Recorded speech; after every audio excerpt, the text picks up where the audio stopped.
the basics, yung the first album, kung paano ka nakilala. Kung anong music yung meron kami before.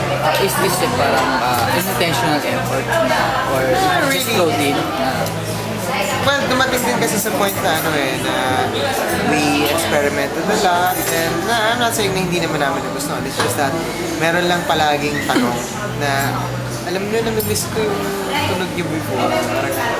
Parang kailan nyo gagawin ulit yun? Sabi natin. How do you draw the line talaga? How do you differentiate yung before talaga tapos yung somewhere after na? Paano mo talaga dinidefine as a musician? How do you differentiate yung tunog? I don't think you should. I don't think you should differentiate anything because more than the tune or kung ano ba tawag doon, the music, more than what you hear, it's what you feel like. It's more that.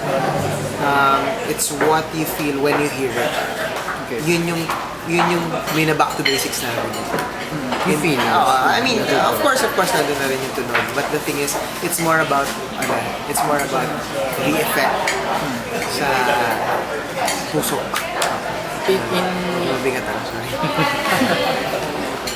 In parang, how would you parang, yung album, ilalagay mo sa isang, paano mo i-define, parang i-unify yung mga tracks na natulog?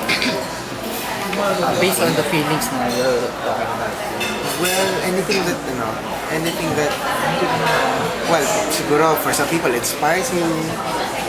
To some people, anything that parang stimulates your pagiging romantic, ganon, or stimulates you, siguro sa iba, anything that puts you in the mood for that puts you in a good mood or anything of the sort, parang positive, anything positive.